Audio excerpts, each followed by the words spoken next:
Bueno, gracias Alejandro por la invitación, gracias por haber organizado todo esto, gracias por haber tenido la iniciativa de hacerlo en un momento muy especial del sistema de salud, en el cual todos nosotros de una u otra manera formamos parte. Hoy hablando con el gerente general del sanatorio, hablando de las comorbilidades que tenía la gente que sufría COVID y las complicaciones que tenía, hizo una alusión al sistema de salud y que este sistema de salud fue atacado por el virus, y que no es un sistema de salud sano, sino un sistema de salud que venía con comorbilidades. Diría que algunas de ellas desde el 2002, y que si tiene comorbilidades, es muy probable de que la sostenibilidad de todo esto, tal como está, no sea muy viable a partir de fin de año o los primeros meses del año que viene. No quiero ser pesimista, trato de ser lo más objetivo posible. Y después de charlar bastante con Alejandro, él resolvió invitar a 3 reconocidos amigos, Mónica, Jorge y Oscar. Él se encargará, Alejandro como coordina y modera, se encargará de poder decir quién es cada uno de ellos y qué son. A los 3 los conozco hace muchos, muchos años. Con Mónica me parece que la primera vez que vimos alguna charla juntos fue, hoy estaba tratando de acordarme, me parece que fue en la Bolsa de Comercio alrededor de los 80 y pico. Perdón que diga el año, Mónica. Yo era muy nena, Bueno, Ale, te deseo el mejor de los éxitos y vamos a aprender lo que dicen los que saben, así que te dejo a vos. No, muchas gracias, Mario, por el espacio. Sobre todo, les comento brevemente lo que pensamos con todo el equipo del Güemes. Una charla nos iba a quedar corta, entonces pensamos en un ciclo de conversatorios que va a constar de 3 encuentros, hoy, el próximo miércoles y en 15 días, y en el cual la idea es también darle voz a los distintos sectores. Hoy, un poco pecando de sesgo de yo que un poco con Mario armamos esto, arrancamos con los economistas, con la voz de los economistas. Les quiero agradecer a los 3, los respeto, los admiro mucho. Básicamente solo para aportar que cuando hablábamos de AC/DC, mis padres pensaban antes de Cristo, después de Cristo. Cuando yo hablaba de AC/DC era mi banda de rock favorita, y para mí AC/DC va a ser antes del COVID y después del COVID. Entonces lo que quería pensar es tengo varias conversaciones con colegas, con amigos, y no me gusta ser pesimista, siempre me gusta pensar que hay posibilidades de cambio, y como dice nuestro amigo Javier Vilosio, no quiero que esto sea una otra oportunidad perdida. Entonces, para eso convocamos a 3 reconocidos economistas, a Mónica Panaderos, que ahora voy a presentar, a Oscar Cetrángulo y a Jorge Colina. La idea es que cada uno tenga una corta presentación de entre 20 minutos, y luego tengamos un espacio de intercambio, de preguntas, de consultas, de aportes también, que es un poco lo que pensábamos con este encuentro. Hacer un poco el diagnóstico, pero pensar, como dice siempre Oscar, en el sendero de reformas y cuáles son las posibles reformas que podemos implementar dentro de este sistema de salud que parece enfermo, como decía Mario hace un rato. Así que le doy la palabra a Mónica. Mónica es economista, es docente de ITELA y docente también en otras universidades internacional en Chile. Es consultora, o fue en su momento, ha sido consultora de la CAF, del Banco Mundial, del BID, y me han dicho que es un excelente tenista, así para aportar un dato de color. Mónica, por favor, tenés la palabra. Bueno, ¿qué tal? Buenas tardes a todos. No sé si es lo que esperaban. Yo no armé una presentación en términos de la crisis que hoy atraviesa el sector y toda la economía argentina, sino más bien sobre las comorbilidades, como la llamó Mario, del sistema, y apuntando más a, digamos, cómo veo yo el sector, el funcionamiento del sector, y qué cosas se me ocurren como ideas para discutir, para lineamientos hacia eventualmente posibles reformas. Voy a compartir pantalla, así les muestro la presentación.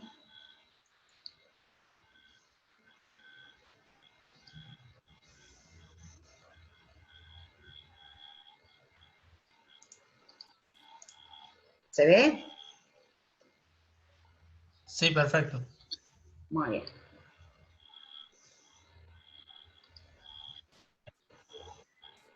En términos generales, bueno, supongo que todos lo saben, pero para contextualizar, digamos, cuánto gasta la Argentina en términos de la región e inclusive en comparación con otros países desarrollados, y el gasto en Argentina no es poco, se estima alrededor de 9,5 puntos del PBI, donde además hay una fuerte presencia del sector público y de la seguridad social, que entre ambos suman alrededor de un 70% de ese gasto. Es decir, que es un sistema en el cual hay una fuerte presencia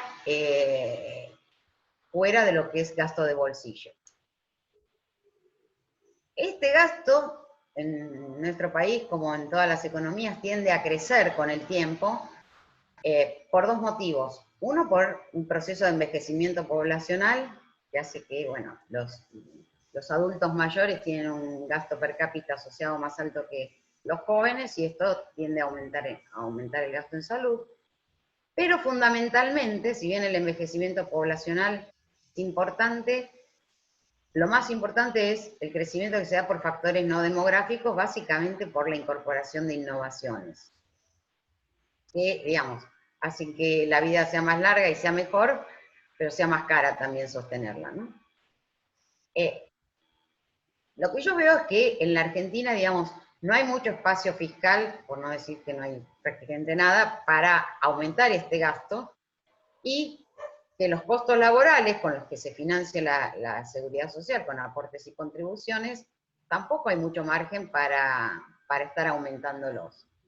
Entonces, la idea es pensar, digamos, la pregunta es, ¿hay margen para mejorar la eficiencia, dado que el gasto es difícil que pueda aumentarse, cuando en realidad hay tendencias para que ello ocurra? ¿Hay margen para mejorar la eficiencia de este gasto y sin afectar, o aún en la medida de lo posible, mejorando la equidad que atraviesa el sistema?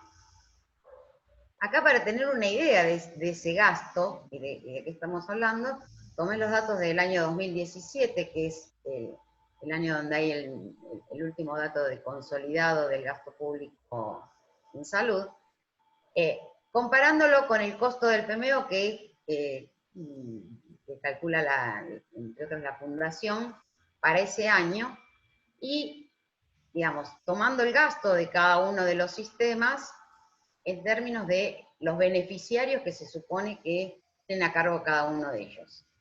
Y una de las cuestiones que surge acá, si bien el gasto público en salud no se destina exclusivamente a la atención médica, casi todo ese gasto sí está destinado a ello.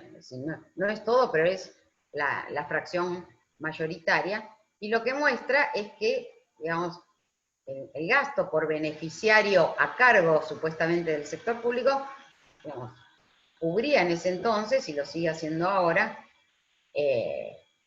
digamos, con creces el costo del PMO de ese entonces, ¿sí? Entonces, el desafío es este, ¿se puede mejorar la eficiencia de este gasto? Digamos, gastando lo mismo, gastar mejor eventualmente.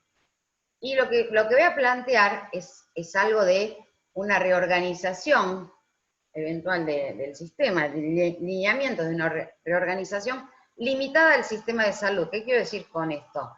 Que no hay atrás ni una reforma laboral, ni hay atrás cambios en la coparticipación, digamos, con los límites que impone concentrarse exclusivamente en el sistema de salud. Es decir, un reordenamiento del sistema con todos los parámetros restantes, básicamente como están.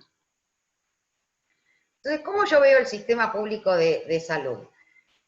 Digamos, cuando yo digo que el gasto público en salud, en términos de los beneficiarios de ese gasto, ¿quiénes son esos beneficiarios? Bueno, los beneficiarios naturales es la población sin cobertura, que en la Argentina representa alrededor de un 35% de la población total.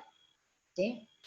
Y si bien hay disparidades regionales, eso representaba un promedio, en el numerito que vimos antes, un promedio nacional, el gasto por beneficiario sin cobertura no es bajo en casi ninguna jurisdicción, digamos, en términos de lo que es el costo del PMO. Sí, hay diferencias regionales, pero no es que la mayor parte, digamos, la mitad de las jurisdicciones queda por arriba y la mitad por abajo. En la mayoría se puede cubrir el costo del PMO.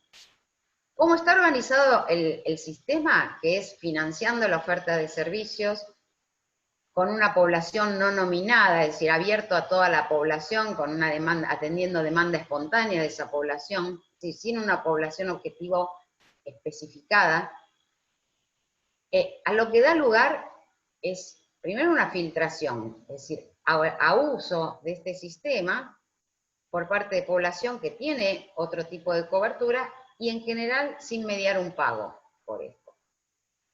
Uno podría decir que el sistema público de salud de algún modo es un prestador de última instancia o un integrador en las sombras de un sistema que está fragmentado y segmentado, digamos. Y además hay un sinnúmero de indicadores de ineficiencia, tanto desde el uso de la capacidad instalada, digamos, el uso de las camas, la cantidad de los días de estada de las internaciones, digamos, lo que se observan son escasos esfuerzos para minimizar costos. Yo el otro día lo escuchaba a Mario en su presentación hablando de los esfuerzos que hacía la institución para reducir costos en estos momentos, y yo dudo que en el sistema público de salud se estén haciendo esfuerzos similares para tratar de reducir los costos de atención de estas patologías. El resultado es que en realidad es un sistema donde la población tiene un amplio acceso a los servicios asistenciales, pero también el resultado es que hay un bajo uso de servicios preventivos.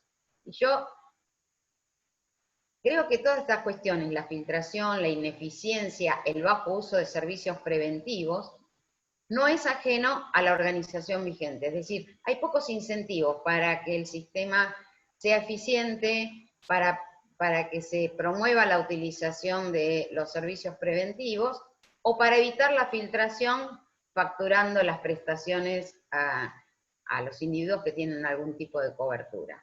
Es decir, una vez facturado se puede cobrar, lo difícil es que las instituciones lo facturen. Entonces hay como un sistema que para mí se caracteriza por esto, por filtración, o sea, es un gasto en el cual se filtra a la población que no es objetivo, porque es ineficiente también en la asignación del gasto en términos de hacer poco hincapié en el uso de servicios preventivos.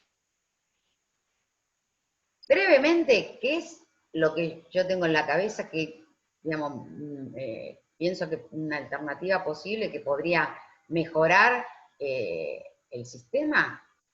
Moverse a un seguro de salud, es decir, dejar de financiar las instituciones y financiar seguros de salud para la población sin cobertura. Inclusive con beneficiarios, después vamos a ver quiénes serían, digamos, la mayoría cubiertos completamente, y un grupo de beneficiarios parcialmente financiados. Es decir, que el sector público, gasto público contribuiría, pero no financiaría completamente las cápitas de estos seguros. El rol de equiparador entre jurisdicciones, de esa disparidad que hoy decimos que hay entre las jurisdicciones, bueno, eso tiene que ser con recursos nacionales. En la medida que no estén disponibles estos recursos, es difícil pensar en una mayor equiparación que la que hoy tiene el sistema. Digamos, pero no sería tampoco menos equitativo, sino que si no hay estos recursos compensadores, es difícil pensar en una mayor equidad entre jurisdicciones. La idea es definir un programa médico que se le daría a estos individuos y transferir a los agentes del seguro cápitas ajustadas por riesgo para esta cobertura. ¿Quiénes serían los agentes del seguro? Bueno, lo que yo pienso es que podrían ser todos los agentes de seguro que hoy ya están funcionando en el mercado, a los cuales agregaría las redes de hospitales y centros de salud organizados como prestador asegurador, digamos. Y de este modo, el financiamiento que hoy va a los prestadores, y que por la forma en que está organizado, yo creo que es lo que dificulta lograr mejores índices de eficiencia, concentrarse en la población que es objetivo, lograr que adopten medidas preventivas, conductas preventivas esta población. El financiamiento de estas instituciones provendría de las cápitas que cobrarían por los asegurados, por esta población sin cobertura que podría asegurarse en estas redes, y porque además como prestadores podrían hacer contratos con los agentes del seguro. Es decir, dejarían de recibir el financiamiento por la vía presupuestaria para financiar solo las prestaciones, tal como lo hacen ahora. Un antecedente de esto es el programa Sumar, que creo que estaba apuntando a esto. El problema del programa Sumar es que los fondos son tan pequeños que no mueve la aguja y no cambia las conductas en las instituciones, pero, digamos, sería ir paulatinamente ampliando el esquema que propone este programa. ¿Qué le veo yo de ventaja a esto? Por empezar, se puede promover el acceso a servicios preventivos, primero porque hay una población nominada a la cual seguir, segundo porque se le pueden establecer condicionalidades, tercero porque a través de cómo se pagan las prestaciones de este seguro, se puede inducir a que los prestadores tengan interés, tengan motivos para tratar de hacer esta promoción. A una mayor eficiencia porque, digamos, los fondos ya no van a ser fondos presupuestarios históricos con tal como es ahora, sino con incentivos a minimizar costos, mayor transparencia, y puede mejorar, digamos, la equidad en términos de que sería un gasto más focalizado, digamos, donde entonces, digamos, podría equipararse entre regiones, ¿sí? Digamos, con algún aporte de nación para lograr esta equiparación de cápitas. Y sería un sistema más integrado, en el sentido que sería un sistema en el cual hay aseguradores, que en algunos casos son aseguradores y prestadores, que compiten por cápitas ajustados por riesgo para cubrir a una población que es la misma que hoy es la población objetivo del sistema público de salud. ¿Qué es lo que veo yo más complicado en esto? Es la transición, digamos, cómo pasar del sistema actual a este sistema.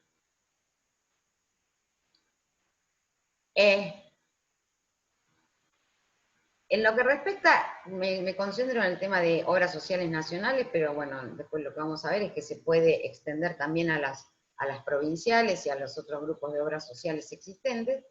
Es que, como lo veo yo hoy, el sistema es un sistema de seguro que contrata básicamente con prestadores privados, que tiene como beneficiarios a la población en relación de dependencia del sector privado y del sector público nacional y el grupo familiar, que se financia con aportes y contribuciones.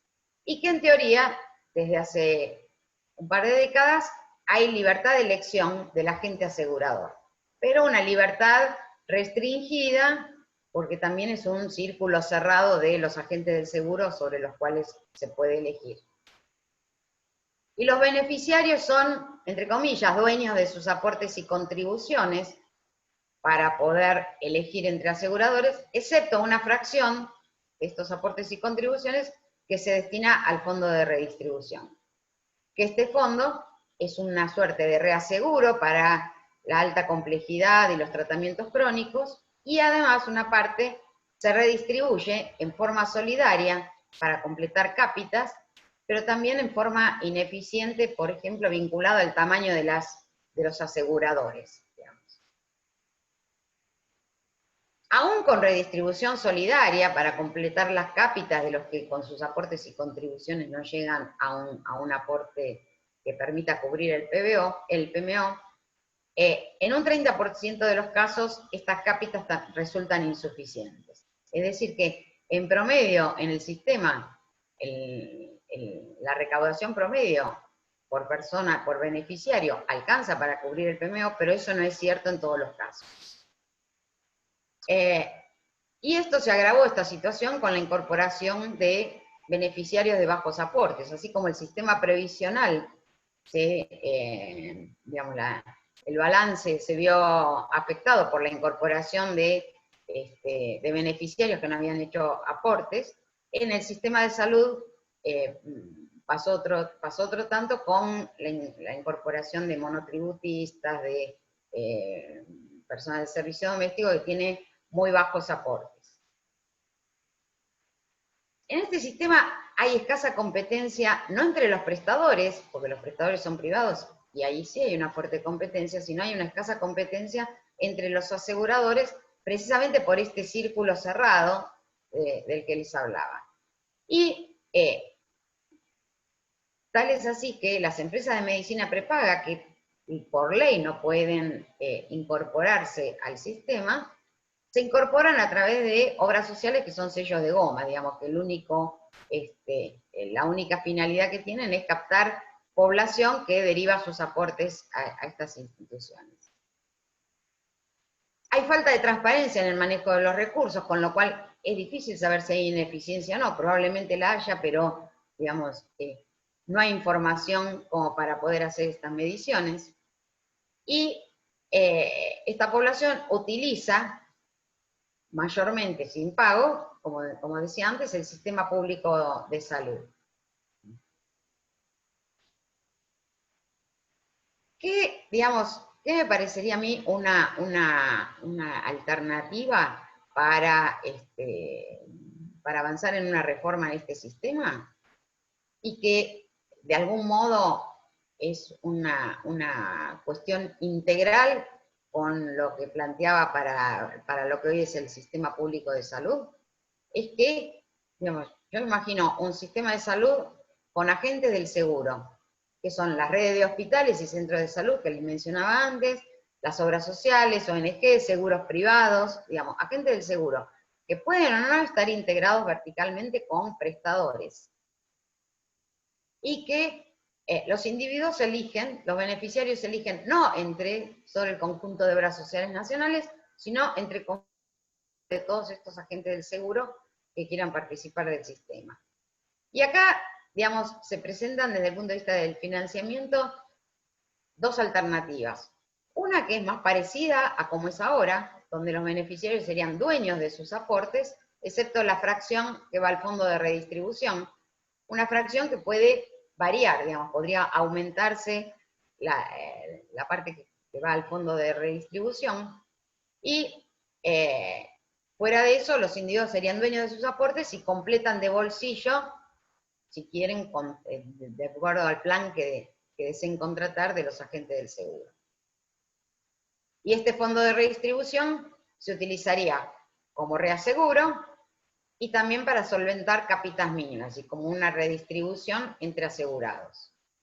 Otra alternativa, que es más radical y más equitativa, es que se reducen los aportes y contribuciones en algo, en alguna medida, pero todos los aportes y contribuciones se reparten en forma igual entre, digamos, ajustado por riesgo, entre todos los beneficiarios. Es decir, que los beneficiarios serían dueños, pero no de sus aportes, sino de un aporte medio, de los aportes y contribuciones medios de acuerdo a su riesgo, ¿sí?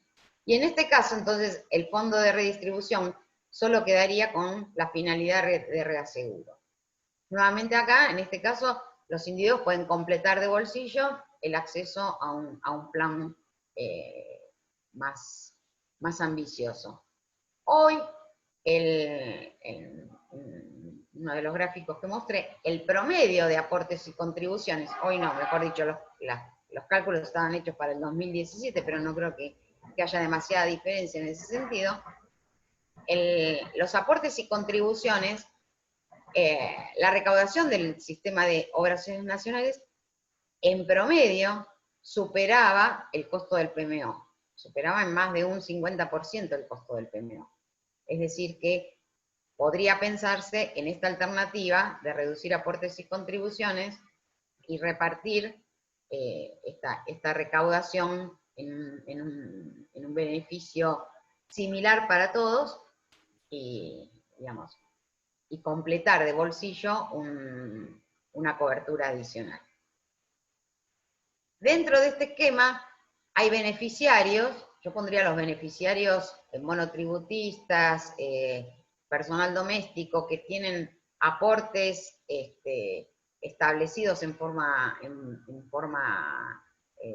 fija, no vinculados estrictamente al salario, como beneficiarios parcialmente financiados por el sector público. Es decir, similar, digamos, esto es lo que les mencionaba en el caso anterior, así como la población sin ningún tipo de cobertura sería financiada totalmente por el sector público, estos beneficiarios, digamos, aportarían sus actuales aportes y contribuciones y la diferencia de capital la debería cubrir el gasto público. Para los beneficiarios con subsidios se licita el PMO como en el caso anterior, con libertad de elección de aseguradores y contratos con prestadores privados y hospitales y centros públicos de salud. Así que los hospitales y los centros públicos de salud entrarían en este esquema como prestadores, pero también con la posibilidad de ser aseguradores. Lo que yo veo es que, digamos, veo que podría lograrse mayor eficiencia porque aumentaría la competencia, ya no en el mercado de prestadores, sino en el mercado de aseguradores, en este esquema, con una mayor transparencia. La equidad, bueno, depende del tamaño del fondo de redistribución en el primer esquema, y en el segundo seguro hay una mayor equidad de la que hay hoy día en el sistema. Una mayor integración, porque estaríamos hablando de un sistema, digamos, integrado en términos de que habría distintos agentes del seguro, algunos de esos agentes serían los hoy centros de salud públicos organizados en red, que además serían prestadores, es decir, compitiendo prestadores públicos y prestadores privados, para captar a población que, en un caso, el financiamiento es público, en el otro caso es financiamiento a través de aportes y contribuciones. Y, digamos, en la medida que no se reciba subsidio público, se puede completar con gasto de bolsillo. Este esquema podría en principio también extenderse a las obras sociales provinciales o a los otros tipos de obras sociales especiales que existen en el sistema. Nuevamente la transición, acá la transición la veo algo menos complicada que en el sistema público de salud, particularmente porque por ser un país federal, la reforma del sistema público de salud requiere la adhesión de todas las provincias, ¿sí? Y bueno, con esto terminé, espero no haberme excedido. No, excelente, Mónica. Justo te iba a decir 2 minutos y te voy a dar. Excelente, muchas gracias. Me gusta pensar que tenemos muchos puntos en común en el cual el diagnóstico es muy similar. Muchas gracias, Mónica, por tu presentación, muy interesante. Gracias. A continuación, va a presentar Oscar Cetrángulo. Oscar es economista, es especialista en finanzas públicas, tributación y federalismo, es director de la licenciatura de Economía de la UBA, profesor titular, investigador del Instituto Interdisciplinario de Economía Política y sobre todo es un gran promotor de la economía de la salud. Así que, Oscar, muchas gracias y adelante. Bueno, Alejandro, no, gracias a ustedes, gracias por la invitación. Me quedé pensando en las palabras de Mario cuando dio su visión apocalíptica del sistema y dijo que iba a escuchar a los que saben. Yo tengo dos correcciones, que me perdone Mario, ¿no? Primero que la visión apocalíptica la tenemos desde hace mucho, mucho tiempo. Y lo otro que más simpático es que yo cada vez que tengo que escribir algo sobre el sistema de seguridad social, las intermediaciones, el sector privado, digo, no, antes de escribir tengo que preguntarle a alguien que sepa.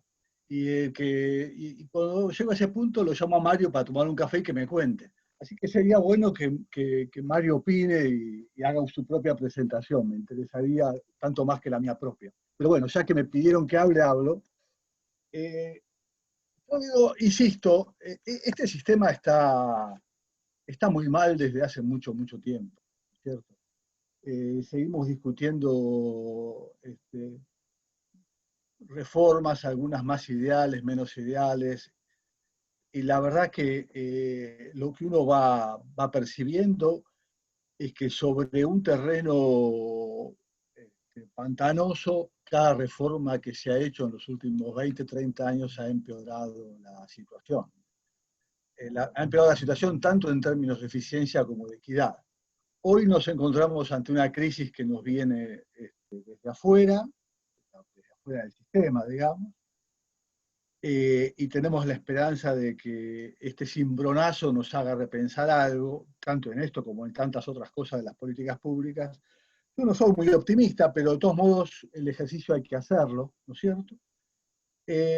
Y me parece que muchas veces cuando uno discute estas cosas, la discusión se da porque no coincidimos en muchos diagnósticos, ¿no es cierto? Entonces cada uno arranca con su propio diagnóstico.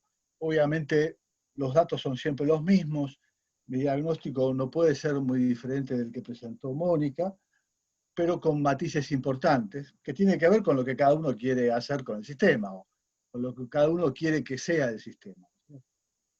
Yo agregaría dos o tres cuestiones.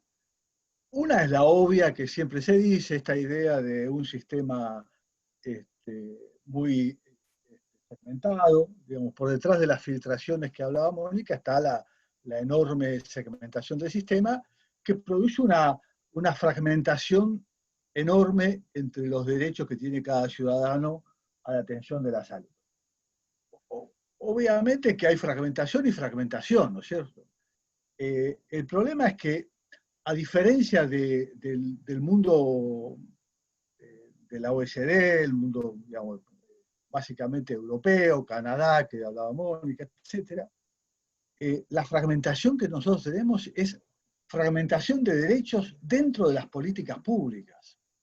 Eso es inadmisible para cualquier sistema de seguro social del mundo. Yo, en serio, no conozco sistema de seguro social donde cada uno se lleve el aporte solidario a su casa y lo use como parte de pago de una prepaga. Eso no.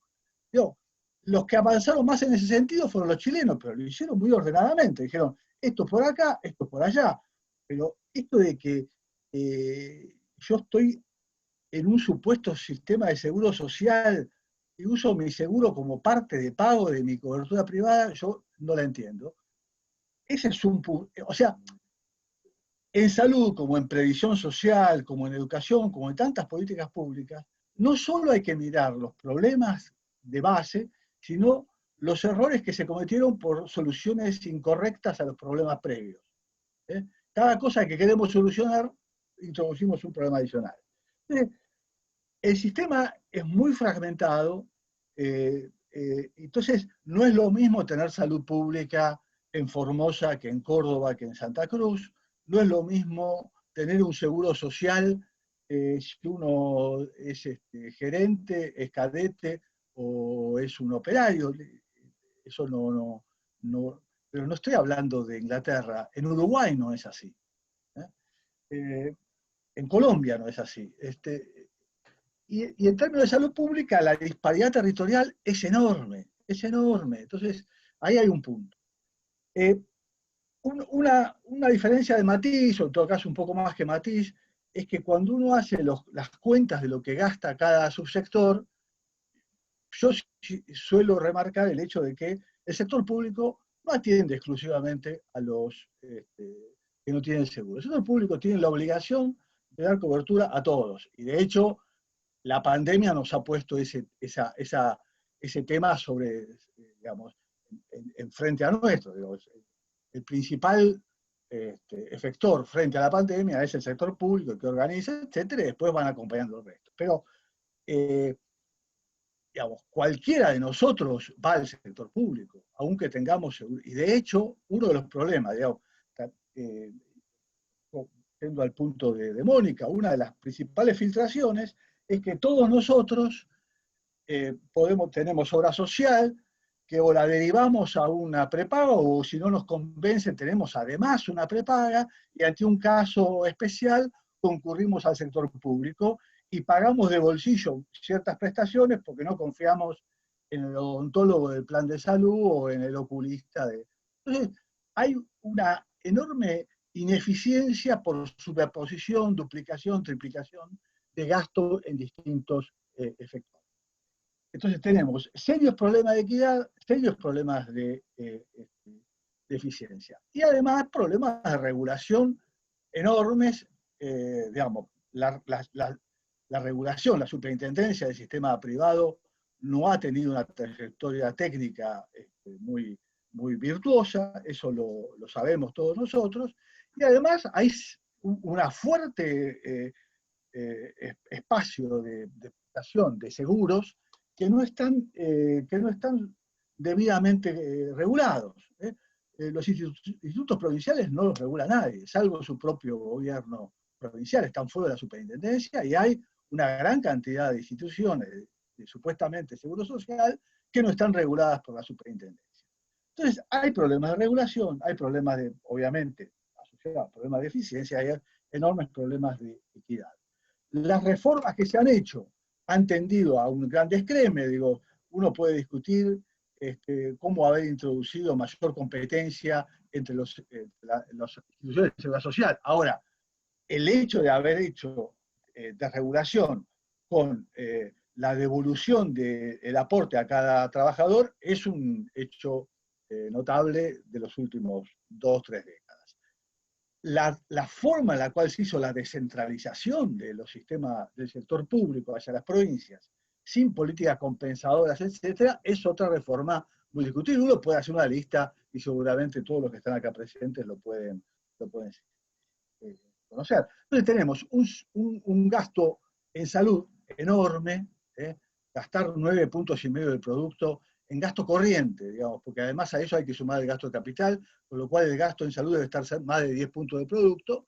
Es una cifra que para un país como la Argentina es el más alto de América Latina, ¿no es cierto? Y dentro de eso el componente de gasto de bolsillo es muy alto. Cuando uno compara eso con el mundo europeo, el gasto de bolsillo es muy alto, básicamente como producto de la ineficiencia del otro gasto. Y además, ojo, en gasto de bolsillo estamos poniendo el gasto directo de bolsillo. Si yo incorporo en el gasto de bolsillo el producto del descreme de las obras sociales, ahí tengo un escenario mucho más negro, ¿cierto? Frente a eso, nos cae la pandemia. La pandemia lo que hace es mostrar esto de una forma más descarnada, ¿no es cierto? Y tiene el efecto de todas las crisis que tienen sobre el sistema de salud como el argentino, agravados por esta eventualidad. Y la crisis que viene de la economía es que la variable que define la la sostenibilidad de las empresas de medicina prepaga y las obras sociales es el salario en dólares. ¿Por qué? Porque el ingreso tiene que ver con los salarios y el gasto tiene que ver con salarios y tecnología, medicamentos, etc. Hoy, como pasó hace 20 años y en otros momentos, es un momento extremadamente crítico y obviamente hay un reclamo muy fuerte del sector en busca de ayuda. Sinceramente, digamos, el gobierno tendrá que decidir dónde pone los recursos escasos, si en la provisión pública o en la seguridad social, y ese es un dilema muy de corto plazo que no tiene sentido discutir aquí. Ahora, cuando uno mira el futuro, hacia dónde uno quiere ir, bueno, la verdad que en la región, aún con problemas, la región de América Latina ha incorporado mecanismos de reforma bien interesantes. Digamos, la reforma uruguaya, la reforma colombiana, las propuestas de reforma en otros países andinos van en esa dirección, en donde uno trata de compensar. Mónica ahí hablaba del Plan Sumar. Efectivamente, el Plan Sumar fue un intento de crear un seguro público que empezó con la población materno-infantil y después se fue expandiendo, y la idea de tener un seguro, si uno logra dar aseguramiento a todos aquellos que no tienen seguro explícito, uno después puede ir trabajando en equiparar las cápitas, ¿no es cierto? Digo, yo ahí en el público la veo a Ana Pereiro, que puede contar mucho mejor que yo cómo fue esa trayectoria, pero digo, esa era la idea. Ahora, para poner esa idea hace falta dos cosas. Primero, hay que tener alguna normativa general sobre el sistema de salud. Digamos. No hay una normativa general en donde se trate de poner límites a la múltiple cobertura. Entonces, esta idea de que cada uno puede tener varios seguros, está aportando a varios lados, no los coordina, etcétera, es un despilfarro de recursos. Pero otro, hace falta fondos públicos. Cuando uno mira el gasto en salud, esos 9,5, 10 puntos del producto, el sector público gasta solamente la tercera parte, el 30%. Y de ese 30%, el gobierno nacional es casi nada, que Mónica lo mencionaba. Y uno, para compensar, necesita una presencia mucho más fuerte del gobierno central, que claramente no lo tenemos, ¿no es cierto? Entonces, si uno va en esa dirección, me parece que la idea de fortalecer la posición del gobierno central es importante. ¿Cómo uno debiera simular la transición? Yo creo que estas reformas son pura transición, ¿no es cierto? Ahí Alejandro hablaba al principio del sendero de reformas, es eso, ¿no? Es qué transición uno lleva hacia donde uno quiere. Uno tiene que tener una idea estratégica hacia dónde se mueve. Ahí Mónica claramente mostró su horizonte, pero después hay que ir armando el sendero de reforma, ¿no es cierto? Y uno, cuando va avanzando en un sendero de reforma, en un mercado en competencia tan imperfecta, con asimetría informativa como es la salud, necesariamente tiene que ir reformulando el sendero, uno tiene que ir reacomodando, viendo dónde se equivocó, etc.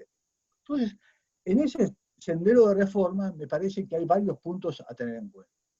Yo creo que en términos de la seguridad social, quiero empezar por ahí, porque estaba hablando de eso, lo más importante es terminar con el descreme. Digo, yo no veo una alternativa en donde cada uno sea dueño de su aporte. Después se podrá discutir, y de hecho, en un trabajo que hicimos hace poco con Ariela, estuvimos discutiendo, Ariela Goldsmith, esta idea de si hacían falta los 9 puntos del salario para financiar el PMO o no. Y hay un punto. El último dato, el último cálculo del costo del PMO que hicieron ustedes aquí en el Güemes, dan que el costo es bastante parecido al aporte medio de la seguridad social, con lo cual, para mi sorpresa, no hay mucho margen para cambiar nada. Ahora, si es cierto, digamos, como hipótesis, ¿no? Si es cierto que la totalidad de aportes dividido la cantidad de beneficiarios de la seguridad social es equivalente o parecido al costo promedio del PMO, y el sistema tiene el descreme que tiene, eso significa que una proporción sustantiva del sistema está brindando prestaciones muy por debajo del PMO, vía caídas en la calidad o lo que sea. Eso tiene dos cuestiones. Uno, el sistema está mal regulado, pero además hay una cola de grupos de presión tratando de meter dentro del PMO muchas más cosas de las que tiene que haber. Entonces, el primer punto es, yo creo que si uno no racionaliza lo que tiene que entrar en una canasta garantizada para toda la población y van entrando fibrosis quísticas o lo que a uno se le ocurra dentro de la canasta obligatoria, no hay manera. Digamos, uno no, ya gastar 10 puntos de producto en salud para esta sociedad es mucho, si encima vamos a ampliarlo, creo que tenemos un problema. Entonces, primer punto importante es redefinir cómo se establece el PMO, ver cuál es el tipo de financiamiento para eso, digamos, cuál es el tipo de carga de salario que es conveniente para financiar eso, y en función de eso tratar de ir separar las coberturas, digamos, esto que decía Mónica, hacerlo en serio, digo, o sea, decir, mire, si usted tiene, todos tienen que tener una cobertura, y el que no tiene la obra social tendrá del sector público vía plan sumar o como quiera llamarlo. Cada uno le cambia el nombre, pero no la política, ¿no es cierto? Y después a la uruguaya hay que ir equiparando cápitas. Yo no veo ninguna razón, me parece totalmente inadmisible, que en la política pública de salud existe una cobertura diferenciada entre el trabajador y el desocupado, entre el empleo formal y el informal.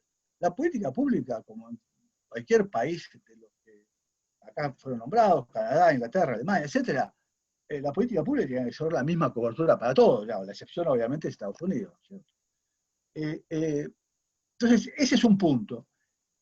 Después viene la cuestión, digamos, del federalismo, que no es un tema menor, y ahí yo no veo alternativa. La disparidad es regional. El haber descentralizado como se descentralizó, el gasto que tiene que ver con el cuidado de la equidad, como se hizo en Argentina, es un problema serio si no tenemos un sector público nacional que pueda compensar diferencias. En salud, en educación, en agua potable, etc. Y ahí yo no veo alternativa a que no sea la formación de un fondo compensador regional, en donde tendremos que ver cuánto quiere gastar esta sociedad en salud y tener un fondo de equiparación al estilo colombiano, digo, por ver ejemplos en la región que pueden servir para eso. Hay que regular lo que falta, y una discusión no menor es el PAMI, ¿cierto? Digamos, el PAMI tiene que seguir existiendo como una institución ad hoc o tiene que ser transformarse en una cápita ajustada por riesgo para la población adulta mayor, y en todo caso que cada obra social, que cada sector público se haga cargo de eso. Hay siempre por detrás la idea federal de la creación de los seguros provinciales de salud. Es un mecanismo, es una forma de pensar esto, pero no es la solución. A mí me preocupa que a veces estos eslogans se transfieren en las soluciones sin esta. Y la verdad que en el sistema de salud no hay una solución única. Es un trabajo de todos los días de ir mejorando el sistema y viendo qué reforma puede hacer para llegar al punto que yo, a la meta que quiero llegar. Digamos, yo no creo que esa idea de que te dicen en los laberintos se sale por arriba, eso es en los escritos de Marechal, en las políticas públicas lamentablemente no se sale por arriba, se sale rompiendo paredes. Bueno, dicho esto, me parece que ahí hay un tema que redefinir, que es cuánto esta sociedad quiere dedicarle a la atención de la salud. Hoy es un momento muy especial, la salud nunca fue prioridad en nuestra discusión de políticas públicas, hoy pareciera que sí, en eso sí creo que es una oportunidad. Yo no soy muy optimista en que la oportunidad sea aprovechada para ir rápidamente a un sistema deseado, pero sí creo que es una oportunidad para promover el debate. El debate que está habiendo en estos tiempos sobre el sistema de salud hace mucho tiempo que no lo teníamos. No fue un tema prioritario, y no fue un tema prioritario ¿por qué? Porque cada uno se conformaba con lo que tenía. Digamos, el sector de altos ingresos está feliz porque se lleva su aporte obligatorio como parte de la prepaga, el que está ahí en el medio se queda conforme con su obra social, y el 40% de la población que tiene que ir al hospital público lo lo debía percibir como algo que le venía como un regalo y no demandaba mucho. Lo cierto es que esta sociedad no le venía reclamando mucho al sistema de salud, y creo que ese era un problema. Es una sociedad que puso en la prioridad siempre el sistema de pensiones por sobre el sistema de salud y educativo, y a lo mejor hoy es momento de repensar prioridades. Pero bueno, yo creo que ese es que se me acabó el tiempo, pero esos son un poco mis reflexiones. Gracias.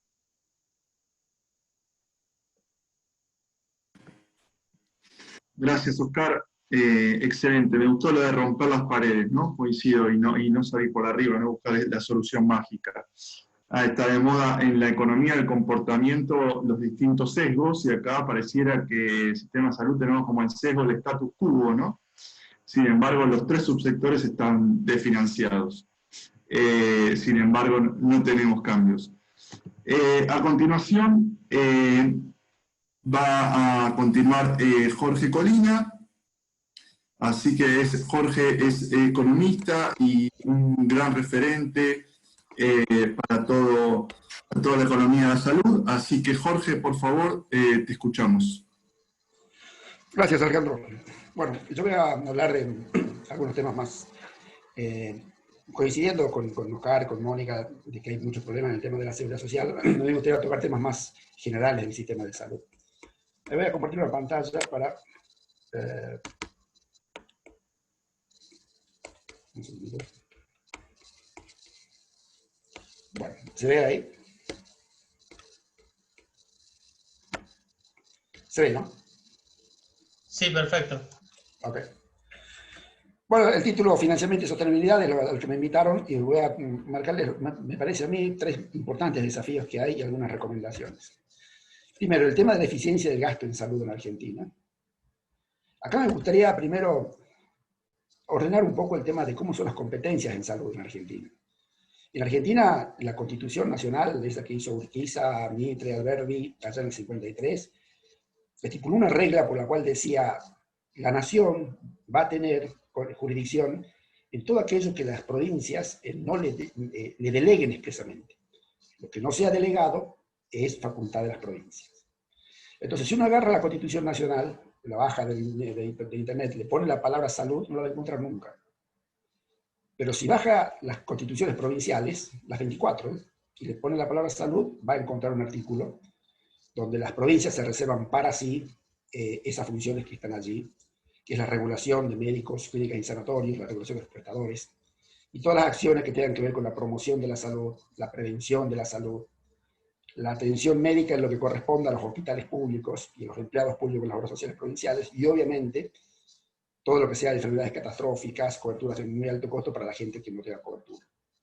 Lo que las provincias sí hicieron a través del Congreso Nacional, por leyes, es darle a la nación el tema de la regulación de medicamentos y alimentos, el tema de la gestión, la regulación de la seguridad social nacional, que ahí están las obras sociales nacionales, y más recientemente, bueno, en 2011, ya son unos años, pero para el sistema es reciente, la regulación de las prepagas, y obviamente que se haga cargo también la nación en la salud de la vejez, dentro de la seguridad social. Entonces, así es como está planteado el sistema de salud argentino. O sea, no hay un sistema de salud, hay 24 sistemas de salud, y la nación que se hace cargo de algunas cosas. Cuando uno empieza a mirar cómo la nación se hace cargo de esto, aparece que esto es ANMAT, esto lo maneja la Superintendencia de Salud, esto lo maneja PAMI. Y empiezan a aparecer los problemas porque PAMI se maneja como si fuera una república independiente, más o menos.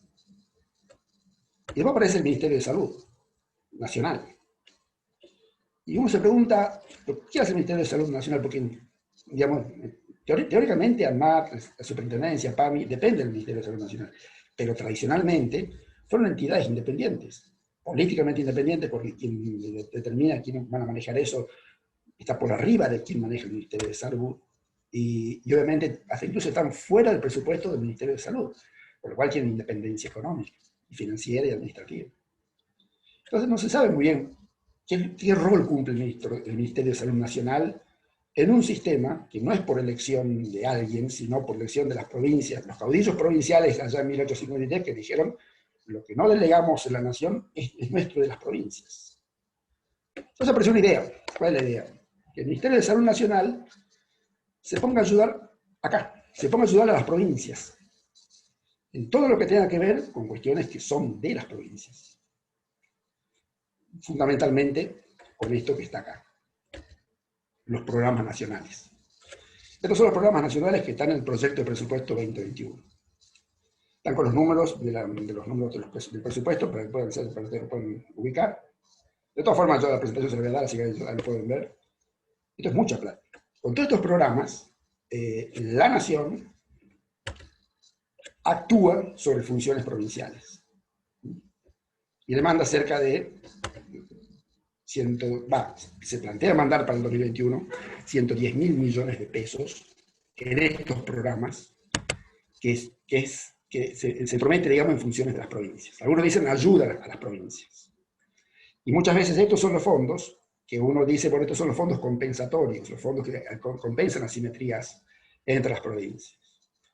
Pero cuando uno mira cuánto representan estos fondos son el 94% del presupuesto del Ministerio de Salud Nacional, pero es entre el 5 y el 10% de los presupuestos provinciales. Con lo cual es difícil que estos fondos compensen asimetrías en salud en las provincias. Tampoco hay que perder de vista que para todas estas funciones, las provincias tienen la coparticipación. Y las provincias que más déficit pueden llegar a tener, no solo en salud, sino en educación, seguridad y en todo lo que sea política social, son las provincias del norte, de Santiago del Estero hacia arriba. Esas provincias tienen el 22% de la población argentina y reciben el 33% de la coparticipación. Son las más beneficiadas, con lo cual ya hay con la coparticipación un importante reconocimiento a su asimetría, con lo cual esas con la coparticipación es la que tiene que hacerse cargo de esto. Estas ayudas no van a mover la aguja. Parece mucha plata esto, pero es poco al lado de los presupuestos que gastan las provincias en estos temas. Pero lo peor que tienen estos programas son los incentivos. Porque cuando la nación le promete algo a un gobernador, el gobernador lo primero que dice, bueno, eso ya no es mi responsabilidad, ahora es de la nación me va a ayudar. Y termina siendo una cosa muy burocrática que termina no llegando. Un ejemplo muy concreto es lo que pasó por esa denuncia que se hizo del ex secretario de Salud, que compró vacunas, y las vacunas se vencieron. O sea, en primer lugar, todo el mundo dijo, pero ¿cómo va a dejar de vencer las vacunas? Lo primero que hay que decir es, ¿por qué compra vacunas si la nación no tiene las funciones de comprar vacunas? Las vacunas es una responsabilidad del gobernador. Nos guste y no nos guste, el gobernador, porque las provincias lo pusieron en su constitución. Cuando la provincia le dijo, no te preocupes, que yo voy a comprar vacunas y voy a mandar, el ministro de Salud de las provincias lo primero que hace es, nosotros no compramos vacunas, ¿por qué? Porque ya nos van a mandar de Buenos Aires. Y como es tan poco, en términos relativos, este monto, que nunca van a comprar vacunas para todos los niños de la provincia. Entonces queda un montón de niños sin vacunar. Y obviamente, si después la burocracia hace vencer las vacunas, no quedan todos los niños sin vacunar. Cuando uno se pregunta por qué están los niños sin vacunar, no se sabe si es responsabilidad del gobernador o si es responsabilidad del funcionario nacional que prometió la vacuna y después no mandó, o que las mandó de manera insuficiente. Además, hay muchísimas ineficiencias. En Río Negro, hace unos años, ellos decían, nosotros nos mandan del plan remedios para entregar a la gente, y nosotros tenemos un programa provincial propio también que es como un remedial para entregar remedios a la gente. ¿Y a quién usted le entrega remedios? Bueno, se lo dejamos en el centro de salud y el centro de salud lo entrega a quien le parezca. Con lo cual hay doble vía de entrega de remedios y no se sabe a quién se lo entrega. Entonces, estos programas que vienen a ayudar, primero, no compensan diferencias, porque son muy pocos, no ayudan, sino que diluyen responsabilidades. Tercero, distraen las responsabilidades de los gobernadores en sus obligaciones, que es darle esto a la población. ¿Cómo la distraen? Y como está el programa nacional, los gobernadores vienen hasta Buenos Aires y andan por el Ministerio de Salud buscando ver si pueden sopar algo acá, lograr algunos pesos de acá. Y después se van al Ministerio de Educación y hacen lo mismo, al Desarrollo Social hacen lo mismo, al Medio Ambiente hacen lo mismo. O sea, es muy poca plata que termina tergiversando muchísimo los incentivos de los gobernadores. Y los gobernadores son los responsables de la salud, porque ellos lo decidieron así en la Constitución. Podríamos pensar otra cosa mejor, pero hay que modificar las 24 constituciones. lo cual es difícil, ¿no? Tenemos que atenernos a lo que hay. Los resultados de estas intervenciones no se conocen. Puede haber estudios sorprendentes, pero no son públicos, no es fácil acceder a ellos. No se sabe qué impacto tiene esto. ¿Para qué sirvió esta plata? Muchas veces sirvió, digamos, para doblegar voluntades políticas. Por ejemplo, el ministro de Salud de La Rioja dijo que él iba a dejar entrar a La Rioja a la gente que ya había pasado por el COVID, después le dijeron de la Nación, ¿estás seguro que vas a hacer eso? No te lo autorizamos nosotros. Y el gobernador, que es el responsable, dijo, bueno, me voy para atrás. Seguramente, porque no quiere quedarse con algo de acá. No para él, sino para sus hospitales. Estos programas incluso tienen financiamiento internacional, Banco Mundial, pero no tienen mediciones de impacto de a dónde llegan. Por lo cual me parece que esto es una gran ineficiencia. Y habría que revisarlo, o por lo menos repensarlo. Yo diría, digamos, en términos de recomendaciones, decía, primero somos un país federal, aunque no nos guste. Hace falta un Ministerio de Salud Nacional. Preguntémonos para qué. Si es para esto. A mí me gustaría, yo creo que deberíamos pensar en ir hacia una autoridad sanitaria nacional mucho más chica, profesional, menos burocratizada, para medir los resultados sanitarios de las provincias, que son los responsables de darle salud a la gente. Sacándolo de seguridad social, hablamos del tema de la salud pública, que es la promoción, prevención y la cobertura a la gente, digamos, la atención médica a la gente sin cobertura. Y empezar a medirle el resultado a las provincias, en términos de mortalidad infantil, expectativa de vida, carga de enfermedad, calidad médica y todas otras cosas que queremos medir. Pero la Autoridad Sanitaria Nacional tiene que decir a la ciudadanía es cómo está desempeñándose su provincia, que es la responsable por su salud. Después volvemos sobre esto al final. El gasto en salud en Argentina es sostenible. Hay miles de distorsiones, pero supongamos que arregláramos las distorsiones en el sistema de obras sociales, el tema del descreme, el tema de los monotributistas que entran con un PMO igual que la gente que lo aporta más.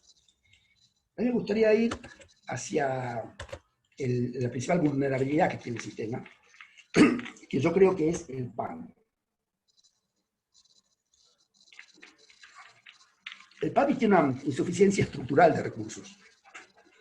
Tiene más plata per cápita que las obras sociales nacionales, pero tendrá un 60, el doble que las obras sociales nacionales. Pero tener una obra social que solamente concentra el 67% de sus afiliados, tienen más de 60 años de edad, hace que esa obra social requiera por lo menos 4 veces más recursos per cápita que lo que están recibiendo las obras sociales de activos. Entonces, esto no es trivial, porque genera un problema casi crónico. Y ustedes lo ven siempre.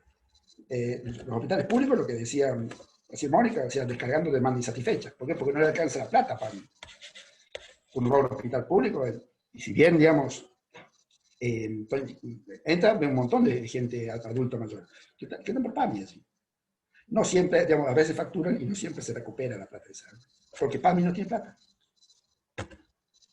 Si uno es prestador privado, ya sabe que trabajar con PAMI significa bajos aranceles y mucho sufrimiento con el tema del cobro. ¿Por qué? Porque son malos de PAMI, no, pero no tienen plata, estructuralmente no tienen plata. Y si uno es un prepago, ya va sabiendo de que la población adulta mayor mete fuerte presión política en tema de las regulaciones. ¿Para qué? Para no ir a parar a PAMI cuando uno se jubila, sino quedarse en la prepaga. En este caso, por ejemplo, el precio del plan 3 veces superior al plan más barato, en el caso de las prepagas, es una regulación que genera mucha queja entre las prepagas, pero está, digamos, presionado por el hecho de que si no, la persona se tiene que volver a PAMI y nadie quiere volver. Muy recientemente, un fallo judicial, el año pasado fue, para ACOR. ACOR lo que hacía es, el UPCN, digamos, cuando la gente se jubilaba, la mandaba a PAMI. Y un montón de jubilados pusieron un amparo para volver a ACOR. Y incluso el juez lo que dijo es, tienen que volver todos los que ustedes mandaron a PAMI, incluso los que no entraron en el amparo, se hizo una acción colectiva. Con lo cual, hasta los jueces ya están viendo, digamos, que alguien que tiene una prepaga volver a PAMI es un problema, y entonces ayudó a la población. Ahora uno puede decir, bueno, pero este problema puede ser solucionable. Yo creo que sí, con voluntad política podemos sacar el PAMI adelante. A mí me parece que no. Porque el problema no es transitorio. La Argentina, estos son datos del INDEC, primero son datos del INDEC, y no son datos a enorme largo plazo, no es en los próximos 100 años, es en los próximos 10 años. Para que ustedes se den una idea, acá se van a pagar los bonos que que entraron en el último canje, se tienen que pagar en 2030. Y fíjense ustedes que lo que es jóvenes, en Argentina no van a crecer más. Jóvenes van a ser 14 millones y medio de acá por siempre. A menos que pase alguna cuestión hormonal migratoria. Lo que sí van a crecer son los ancianos. Y también, obviamente, la gente de edad activa.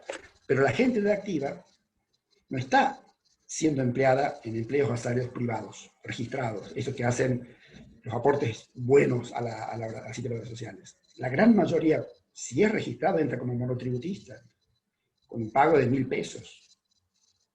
El empleo asalariado registrado en Argentina dejó de crecer en el 2012, antes de la pandemia. Ahora está cayendo. Pero bueno, obviamente que es por la pandemia, pero uno mire el año 2012, año 2019, y solamente creció un 6% en total la cantidad de empleados asalariados privados registrados, esos que hacen aportes a la seguridad social. Por eso es que la derivación de aporte, en definitiva, es una lucha en la pecera, porque no crecen los peces son todos los mismos, la cantidad es la misma. Son 6 millones de trabajadores empleados asalariados privados. Entonces, tenemos el PAMI estructuralmente desfinanciado, y lo que están creciendo más son los viejos. O sea que se va a agravar el desfinanciamiento estructural. Tenemos un problema, digamos, importante del sistema de salud, que me parece que nadie lo está viendo. Entonces, conclusión, el financiamiento del PAMI no es transitorio, es estructural por la dinámica demográfica del país. Alguien dirá, es estructural porque el PAMI es inentrable, no se lo puede gestionar, no, pero más allá de eso, supongamos que tengamos a alguien que gestiona muy bien, que yo creo que pasaron por ahí gente que gestiona muy bien, pero la dinámica demográfica está diciendo, mira, la gente se te va a envejecer y vos tenés un mecanismo de cobertura de salud que es actualmente inconsistente, o sea que vas a agravar el problema. Entonces me parece que es el tiempo de empezar a pensar en que los nuevos jubilados tengan derecho a quedarse en su obra social o prepaga de origen, que es en el sentido que va el fallo de la justicia, y algo que le he dicho a Oscar recién también, empezar a pensar en transferir los recursos y la cobertura de PAMI a las provincias. No es inconsistente esto, en el sentido de que entonces las provincias tendrían a su cargo la atención de la niñez, porque en general, digamos, tienen los hospitales públicos, los niños en su gran mayoría, el 70% de los niños no tienen cobertura de salud, van al hospital público, y la atención de la vejez, porque tendrían a los jubilados del sector privado más a los jubilados públicos que están en las obras sociales provinciales.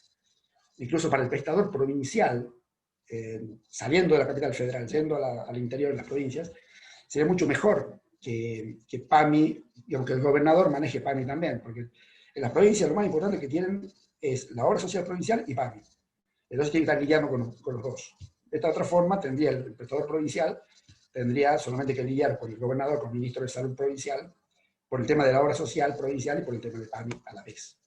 Además, incluso se podría hacer un mejor pool de riesgos juntando a todos los adultos mayores. Pero es para pensar. Y para ir cerrando, así ya abro a las preguntas que seguramente la gente quiere hacer en los comentarios. De toda esta plata, que no está bien gastada, no es ni eficiente ni sostenible, ¿qué obtiene la gente a cambio? Bueno, hay un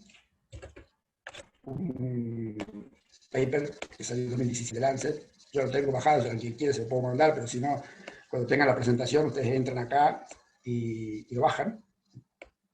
Esto lo que tiene es un índice que hacen los americanos, no lo hago yo obviamente, que dice, bueno, ¿cómo es la calidad del sistema de salud en función de cómo es su desempeño en 20 enfermedades que son curables y cómo se desempeña el sistema de salud? Para ustedes tengan una idea, miren, estas son las enfermedades, son todas curables, el índice va de 0 a 100, si un país tiene 100 es porque se desempeña muy bien en esa enfermedad, si tiende a 0 pues se desempeña mal. Fíjense ustedes que este es el índice en general, índice de acceso a calidad de la salud. Y en general, los países de la región están entre 65 y 75. Argentina tiene 68. Para que les quede más claro en qué consiste esto, fíjense ustedes sarampión. Sarampión Argentina tiene 100. Y la otra también tiene 100. ¿Qué significa esto? Que si se produce un brote de sarampión, el sistema de salud es lo suficientemente eficaz para terminar con ese brote. Que es lo que vemos que sucede muchas veces cuando aparecen los brotes de sarampión en Argentina. morirán algunos niños, algunas personas, pero en definitiva rápidamente el sistema lo mata al brote y nadie muere de sarampión en Argentina, o muy poca gente. Lo mismo tétano, tos convulsa, difteria, son cosas erradicadas del sistema de salud de estos países. Cuando uno mira cáncer de piel, ya baja la efectividad, cáncer de útero, estaba relativamente alto. Ahora, ¿dónde falla Argentina? Respecto de la región, en donde está bastante homogénea, digamos, el desempeño. En este ítem que se llama efectos adversos de tratamientos médicos. Ahí Argentina, por esta gente, no por mí, recibió un 41 de 100, cuando el resto de los países de la región están más a tono con su promedio. Yo cuando muestro esto, lo primero que me dice la gente, no, usted está equivocado, Colina, porque la Argentina tiene los mejores médicos del mundo, y tiene los mejores prestadores del mundo, y tiene las mejores universidades del mundo, y eso es cierto. Lo que pasa es que tener los mejores actores del mundo no implica que vas a tener el mejor sistema del mundo, no tiene sistema. El mejor ejemplo acá es la selección argentina de fútbol. Argentina tiene los mejores jugadores del mundo, innegablemente. A nadie en el mundo se le ocurre decir que Argentina no tiene los mejores jugadores del mundo, pero nunca consigue hacerlos rendir todo lo que se podría. No podemos ser campeones. ¿Por qué? Porque no tienen un sistema los muchachos. No juegan bien, siendo los mejores del mundo. Cuando se van al exterior, brillan. Cuando vienen a Argentina y juegan juntos, no brillan. Es lo que le puede pasar a un médico argentino. Se va al exterior, brilla. Cuando viene acá, y entra en la mediocridad. Pero la mediocridad no es por él, es por el sistema. En grandes cosas, por lo que dijo Mónica, por lo que dijo Oscar, por lo que yo les muestro, cómo es el accionar, por ejemplo, del Ministerio de Salud Nacional, o el tema de PAMI. Si ustedes quieren, digamos, luego pensar un poco más de qué se trata esto, son estos códigos del ICE de 10. Son todas, digamos, complicaciones de la atención médica que suceden en el proceso. Algunos mala praxis, la mayoría debe ser mala praxis, otra es mala suerte, y otra muchas veces es porque se está haciendo malas cosas y no se da cuenta. Pero entonces, definitivamente el sistema de salud argentino no está dando todo lo que podría dar con la plata que tiene y aún con lo mal que gasta la plata. Pero es un problema estructural. Con lo cual yo volvería diciendo, en un país federal, lamentablemente no tenemos un sistema de salud, tenemos 24, la Autoridad Sanitaria Nacional, en lugar de superponerse con las funciones provinciales a través de estos programas nacionales, estos 110.000 millones de pesos que no compensan asimetrías, que tampoco terminan ayudando, sino que ponen mal los incentivos, lo que debería hacer es medir calidad médica, para que los ciudadanos sepan con claridad cuál es la medicina pública y privada que su provincia le está brindando, porque en definitiva es la provincia la que tiene que hacer la regulación de los prestadores. Y es la que tiene que garantizar la calidad. La nación lo que bien puede hacer es medir calidad, darle información a la población de cuál es la calidad que está recibiendo en su provincia, y hasta si quieren asistencia técnica para mejorar la calidad médica. Pero yo creo que el actual rol, como está funcionando el Ministerio de Salud Nacional desde históricamente, no de ahora, históricamente, hay que repensar al sistema, al Ministerio de Salud Nacional. Bueno, muchas gracias y abrimos la ronda de preguntas.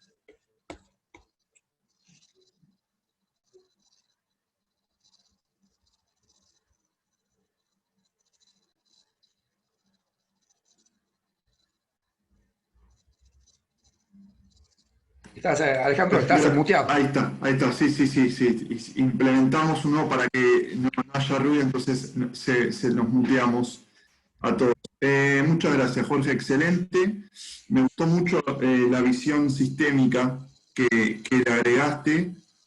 Y lo que me gusta sobre todo es que hay muchas coincidencias entre nosotros y en lo personal lo que comentaron todos, ¿no? El tema de los incentivos y empezar a buscar modos de integración entre los distintos subsistemas, ¿sí? Ya sea mediante, no sé, seguros provinciales, mediante que PAMI incluya las cajas con los institutos provinciales, el rol del ministerio también, así que muchas gracias.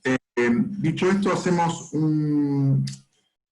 una oportunidad en la cual puedan comentar las sugerencias o las preguntas, y le vamos a dar la palabra primero al dueño de casa, si estaríamos en el auditorio Así que Mario, por favor. Sí, yo quiero hacer dos aclaraciones. Este no soy yo, ¿eh? Ese ruido no fui yo. Guillermo, si estás, te pido que me corrijas, Guillermo Lorenzo, que me corrijas lo que digo. Con Guillermo Lorenzo y con José Sánchez Cabeza estamos formando un grupo donde nos designaron para poder interactuar con el gobierno nacional y con la superintendencia por los distintos temas que están relacionados con el sector público. Estuvimos en la Super el otro día, ¿verdad? Y yo tengo, a propósito de lo que dijiste vos, Oscar, que tengo entendido, pero el número lo voy a traer exacto para la semana que viene, que más del 70% de los afiliados, de los beneficiarios de la Seguridad Social, tienen una cápita de 1.000 pesos. ¿Está bien? Que es mucho, muy por abajo de lo que planteó Jorge recién, de lo que era el valor del PMO y de lo que está calculado. Eso entendí, el número creo que es distinto, pero vamos a confirmarlo para la semana que viene. Y lo otro es que es cierto que el sector público estaba atendiendo el 30%, pero nosotros preveemos que a la salida de esta crisis va a haber mucha gente que no va a estar en relación de dependencia, por lo cual la cantidad de gente que va a trasladarse al sector público es mucho mayor. Conclusión, en el sistema de obras sociales va a quedar menor gente. Así que son las dos cosas que vamos a tratar de confirmar para la semana que viene. Guillermo va a estar en el panel de la semana que viene, después Alejandro les va a explicar quiénes son los que están en ese panel. Esas dos cosas quería aclarar. Una cosa, Mario, el dato que yo puse, 2.200 pesos del 2019, y tiene que ver con la recaudación total de obras sociales más Fondo Solidario de Redistribución dividido 12. O sea que es el total de recaudación. Pero también hay que tener en cuenta que siempre, porque son salarios, los salarios están más concentrados hacia abajo. Entonces, el promedio no es la mitad. El promedio siempre está más para arriba, con lo cual un 65% está por debajo del promedio, porque los salarios altos se alejan mucho. ¿Sí? Entonces, seguro, pero eso lo decía Oscar. Eso lo decía Oscar, justamente. Listo, Ole.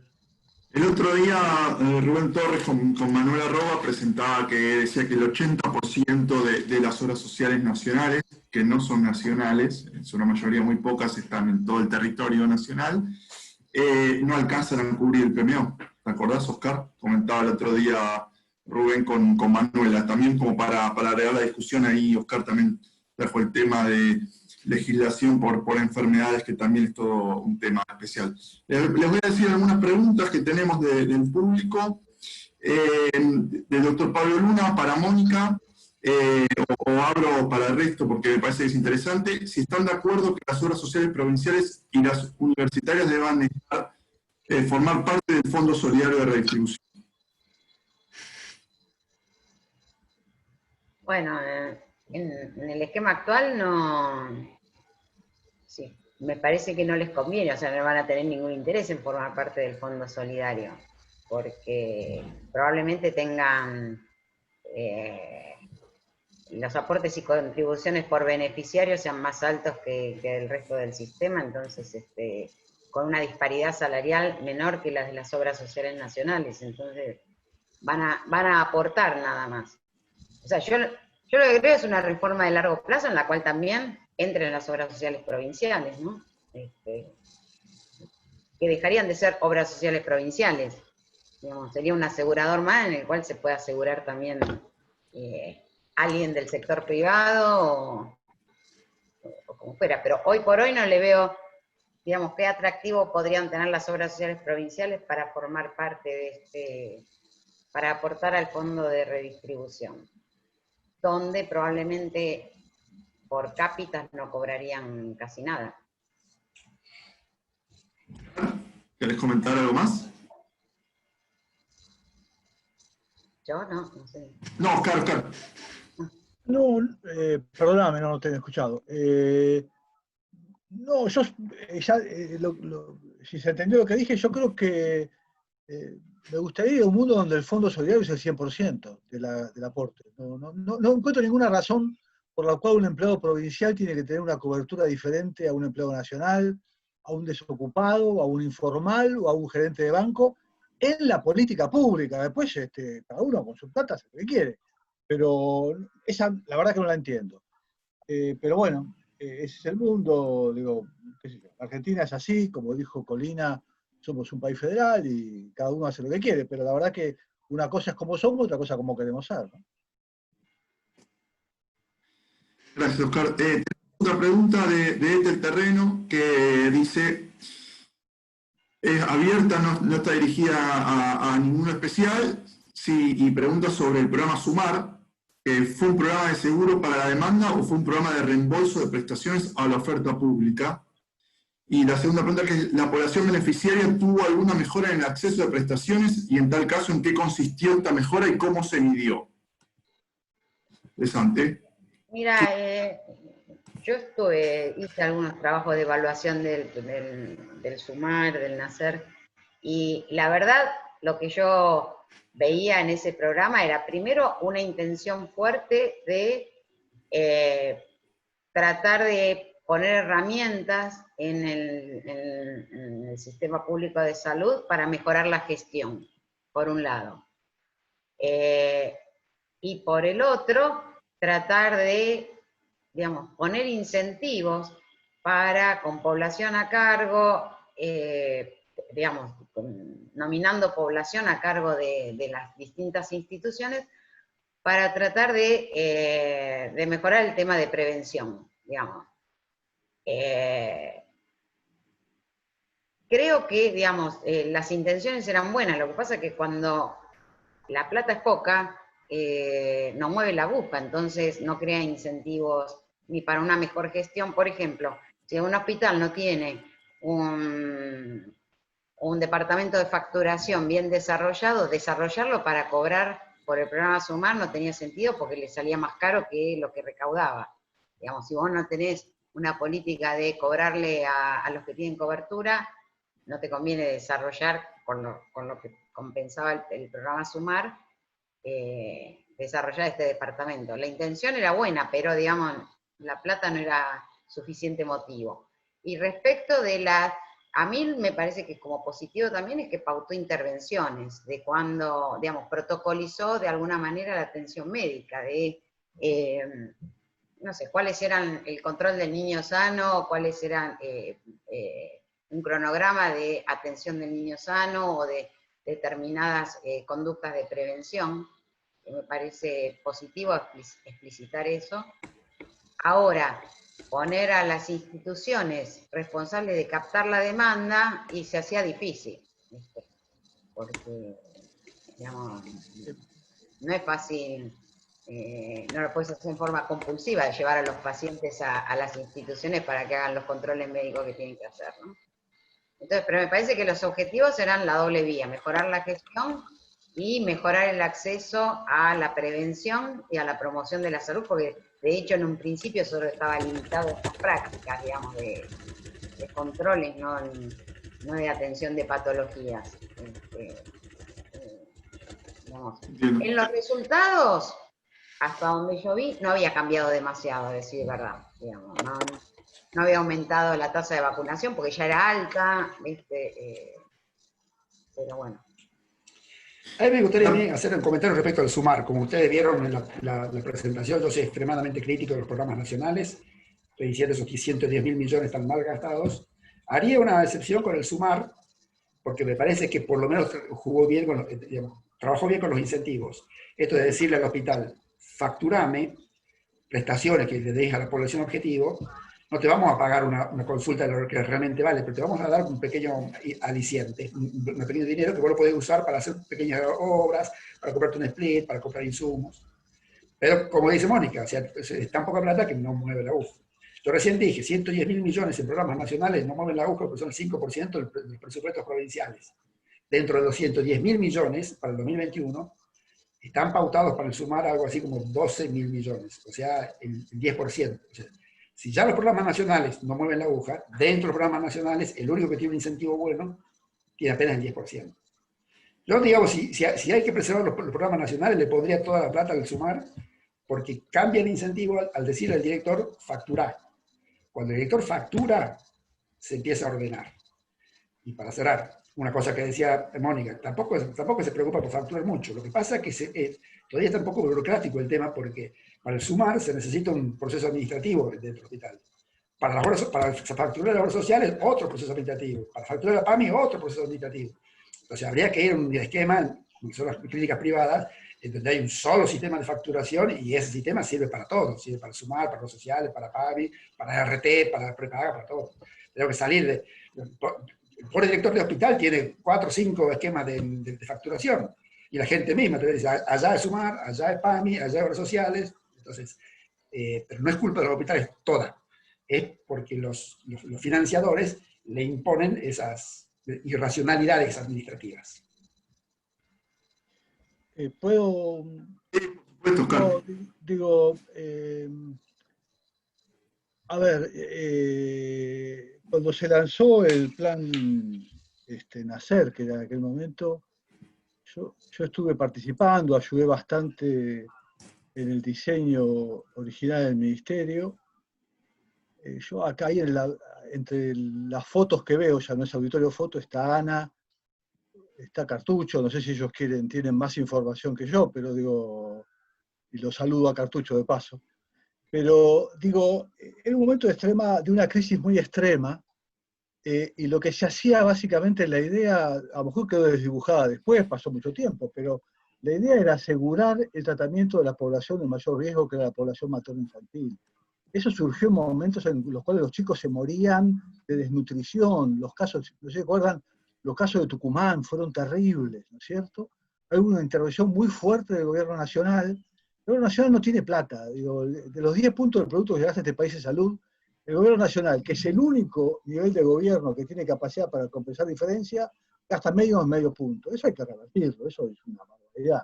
Pero bueno, más allá de eso, con muy pocos recursos, muy pocos recursos, ahí el gobierno en ese momento negoció con el banco una asistencia especial, una redefinición de la orientación de los créditos del Banco Mundial para poder palanquear esta política. Ahí, bueno, ellos se acuerdan de quienes tuvimos discusiones interminables con la gente del banco, que quería, que no quería. No quisiera hacer nombres, pero ahí hubo discusiones muy duras. Y lo que fue una política con muy poca plata de incentivo a los gobiernos provinciales a que vayan a buscar a la población que no estaba haciéndose los controles. Ese es el punto. Porque yo entiendo, Jorge, este país es un país federal, ¿no es cierto? Pero es federal en la salud, porque en el siglo XIX, cuando se discutió la Constitución Nacional, a nadie se le ocurría qué hacer con los hospitales. No se había inventado la penicilina.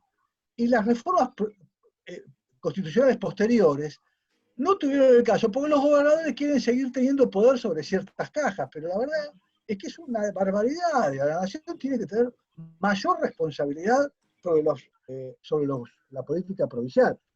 Está bien, hoy no es así. Ahora, si uno va a hablar de lo que es hoy, no reformamos nada. Yo creo que una reforma importante es crear un fondo federal en donde la nación, al estilo de lo que fue el Plan Nacer, después el SUMAR, tenga intervención sobre más tratamientos, sobre más cuestiones. En ese momento se logró tuvo un efecto espectacular. Digo, yo no sé, que vieron ustedes, pero están los estudios de impacto que se hicieron a lo largo de distintos gobiernos.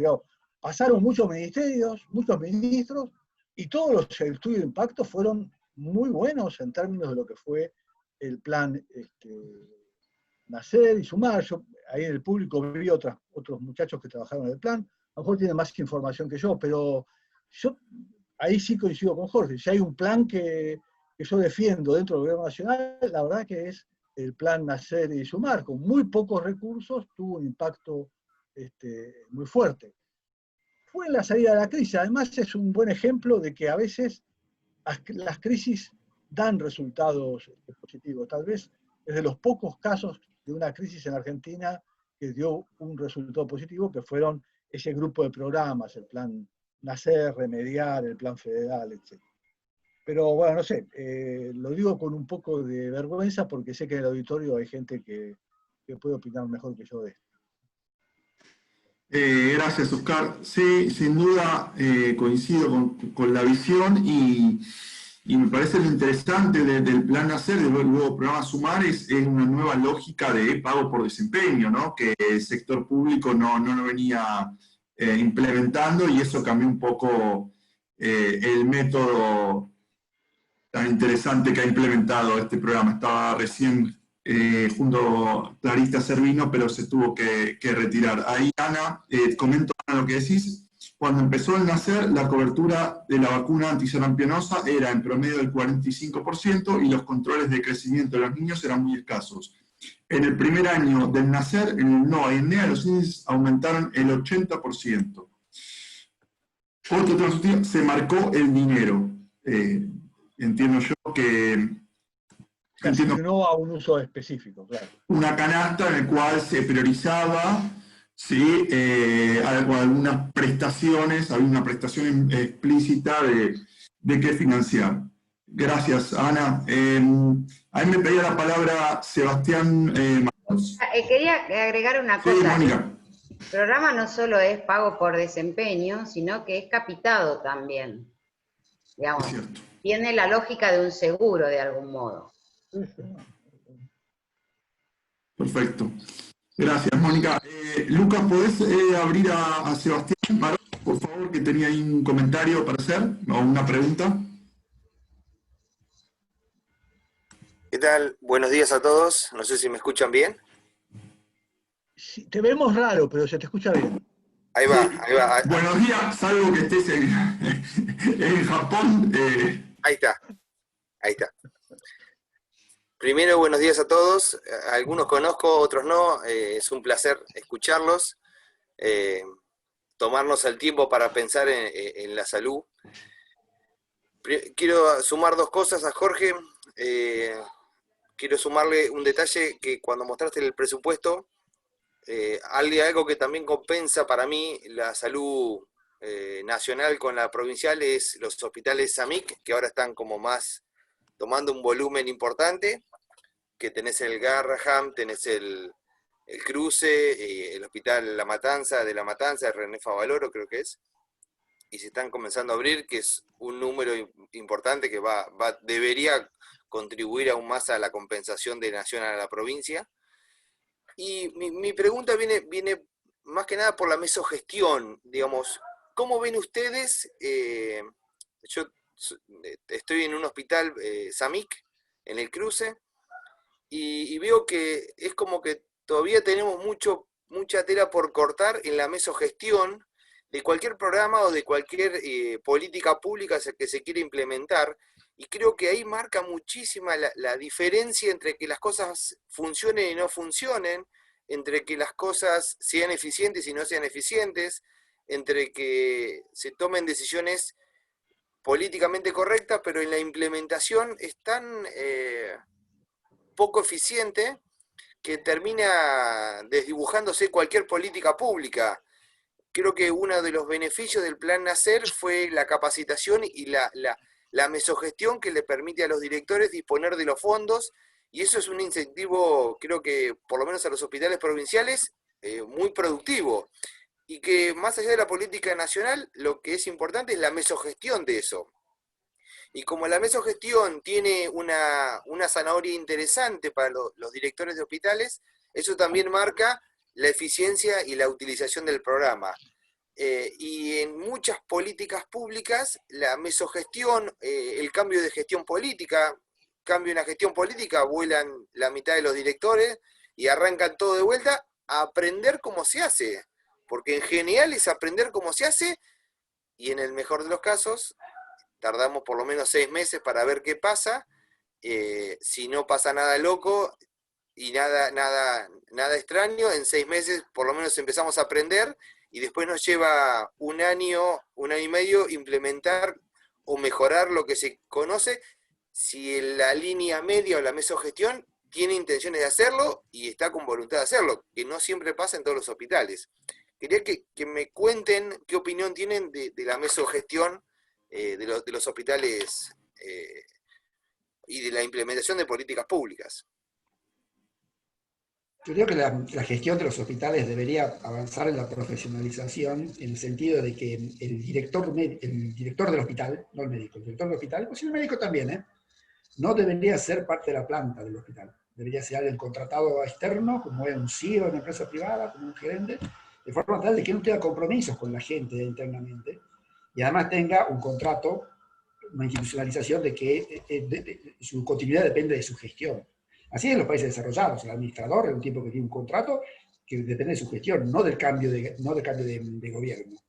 Lo que sucede en Argentina es, sube como director del hospital uno de los médicos más viejos ahí de la planta. Médico que no se anima a hacer nada, porque en algún momento cuando se enoja el político lo mandan de vuelta a los leones, digamos. O sea, entonces ni siquiera impone disciplina. Primero, pues sos su amigo. Y segundo, porque cuando cambie la gestión y lo manden a él de nuevo al departamento de cirugía, lo van a agarrar los otros y lo van a matar. Por eso me parece que habría que ir a un esquema de contratos de gestión, donde se contrata un administrador sanitario y un director médico y administrativo profesionales que no pertenecen a la staff y tienen un contrato en función del desempeño. Si le va mal, afuera. Si le va bien, se quedan, aún cuando cambie de gobierno. El gobierno, la autoridad sanitaria y el gobernador, ¿no? Bien. Bien. ¿Alguien más quiere comentar algo? Sartucho, ¿querés comentar algo?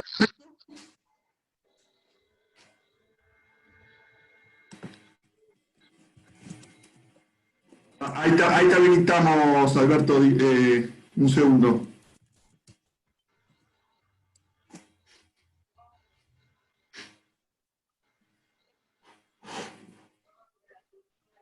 Lucas, por favor, habilita a Alberto Legaspe. Te estamos censurando, Alberto. Ahí ya le di para que pueda habilitar su micrófono. Bien, parece que ahora sí. Sobre este último comentario me gustaría, por toda mi experiencia, que tengo más experiencia en estar dentro del hospital, vencer la idea en un hospital antiguo, digamos, vencer la idea de que el hospital es gratuito entre toda la gente que lo integra, que tiene mucha capacidad de decisión, no solo los administrativos, los médicos, las enfermeras, y decirle, mire, usted tiene que tener cuidado en registrar, porque esto se cobra, y esto, que el hospital público cobre, es una idea que choca mucho. Esto se ha podido hacer con más eficiencia en los hospitales nuevos, en los que por suerte me ha tocado poner en marcha hospitales donde uno crea la idea de que el hospital debe, una frase que ahora se usa muy comúnmente, pero que antes era loco, decir, recuperar el costo de lo que gasta en atender gente que tiene alguien que paga por su salud y que no se lo paga al hospital, por lo tanto alguien se queda con ese dinero sin usarlo. Establecer esta cultura de la organización en los hospitales cuesta muchísimo, y cuando uno pone, como bien decía Jorge Colina, un aparatito más o menos organizado para facturar que tiene la contra de los prestadores, de los financiadores que ponen a veces cuestiones bastante ridículas en la tarea de gestión, como exigirte un fax. Hoy, un fax. No sé si existen más los fax, pero hay lugares que para financiar tienen que mandar un fax. Bueno, eso cuesta establecerlo, y una vez que lo podés establecer, mantenerlo cae en lo que acabamos de escuchar, que lo que pasa en los hospitales de Argentina. Se pone al médico más amigo del gobernador, generalmente al pediatra o el ginecólogo de la mujer, de director del hospital, y ese muchacho tiene que aprender alguna cosa pensando que lo sabe todo porque era jefe de servicio muchas veces, y resulta que después se entera de que la dirección del hospital es una tarea para que él nunca se preparó. Carrillo hace un montón de años, pero más de 50 seguro, decía que cuando se pone un muy buen médico a dirigir un hospital, se hacen 3 daños. Al médico, que jamás se preparó para hacer licitaciones, reparaciones, compras, y el tipo sí se preparó para hacer su buena profesión. Se le hace daño también al hospital, porque en vez de poner un técnico que sepa hacer estas cosas, no se dispone de ello en el hospital. Y por último se hace daño a la población, porque la población se priva de un buen médico atendiéndola y al final tiene un mal administrador. Esto lo escribió Carrillo hace una punta de años y se ve que lo leímos poco o mal. Gracias por darme la palabra. Chao, Gracias a vos, Cartucho, por el comentario. Viviana, ahí, por favor, la pregunta, no, esto no se excluye a los economistas, así que dale, por favor. Bueno, buenas tardes a todos. La duda que me queda es cómo se controla el gasto en las instituciones públicas, considerando que en realidad el gasto en los hospitales públicos está muy condicionado por la corrupción. Y esto es algo que pocas veces, que no se pone blanco sobre negro. En este sentido es que pregunto, a lo mejor, ¿quién pisa los precios en el sector privado? Es diferente a cómo se gestiona el dinero en el sector público, considerando esta matriz corrupta que existe en el sistema público. Gracias, Gabriel. Hubo un plenario de la Academia Medical Science de Reino Unido que decía que mientras exista la corrupción no se va a alcanzar la cobertura universal. Fue una de las conclusiones y es algo que siempre tenemos que ver, sobre todo en trabajar el tema de las ineficiencias. ¿Quién quiere contestarle a Viviana? Jorge, Oscar. De cierta forma, si fuéramos a un esquema de más profesionalidad en la gestión, en el gerenciamiento del verdad, eso podría venir de la mano con procedimientos administrativos mucho más transparentes que permitan la rendición de cuenta del gerente que ha sido contratado para llevar adelante el hospital y obviamente el control externo de lo que hace el gerente. En el fondo, las clínicas privadas tienen mucho mejor control, tienen corrupción también, pero lo tienen más contenido, más controlado. Eso se puede hacer. Lo que pasa es que se necesitan instituciones más modernas, que están presentes, solo que se necesita voluntad política para implementarlas en los hospitales.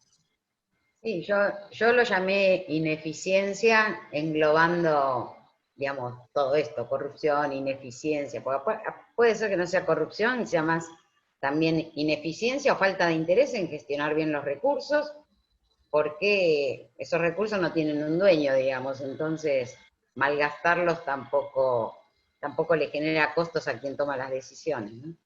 Entonces yo, no sé, quizás el esquema que propone Jorge también puede ser un tema en la transición hacia algo más que vaya hacia un seguro y profesionalizar estas instituciones como prestadores y como aseguradores al mismo tiempo, ¿no? De hecho, en la época, ahora en pandemia, cada uno hizo lo que quiso y el gasto está absolutamente descontrolado. Bueno, o sea, eso era lo que decía que el otro día lo escuchaba Mario, los esfuerzos para reducir costos, y yo pensaba, seguramente ninguna institución pública está atravesando por esto. ¿Atravesando por qué? Y por tratando de minimizar los costos, digamos, de ver cómo reducir los costos de la atención de la pandemia, ¿no? Es decir, en realidad hay un sector que sí, hay un sector que en realidad ha hecho muy buenos negocios en esta pandemia. Claro. Pero bueno, es como, entonces hoy nos encontramos con que el gasto aproximado, lo calculado por paciente en terapia intensiva por día son aproximadamente 70.000 pesos, 80.000 pesos. Esto es el cálculo, ¿tá? Pero nadie tiene control. No se sabe. Es un estimativo. No sabemos cuánto va a costar. Mario seguramente debe tener el dato al día. Oscar. No, yo quiero hacer un comentario más general, digo, no tanto sobre la pandemia, sino en general sobre la corrupción en el sector de salud. La salud es el sector con mayor dificultad de regulación porque las asimetrías informativas son enormes. En general ha sido un sector muy mal regulado, difícilmente regulado. Y yo cuando doy clase de esto siempre suelo decir que uno puede explicar la trayectoria del sistema de salud en Argentina, en otros países también, pero en Argentina sin duda, a través de la historia de las instituciones, la historia del financiamiento, la historia de la arquitectura hospitalaria o la historia de la corrupción. Digo, cada etapa del desarrollo de la salud argentina ha generado una distinta modalidad de corrupción y eso ha sido, me parece, una constante en nuestro sistema de salud. Yo me imagino que debe ser el sector con más posibilidades de actos de corrupción en Argentina, me imagino. Digo, si me llama un juez no tengo prueba para darlo, ¿no es cierto? Ahora, dicho eso, digo, decir que eso es el sector público solamente me parece muy limitado. Además, el sector público nacional gasta medio punto del producto, aunque la corrupción sea el 100%, no es nada. Y el gasto público total es 3 puntos del producto. Este país gasta 10 puntos del producto en salud.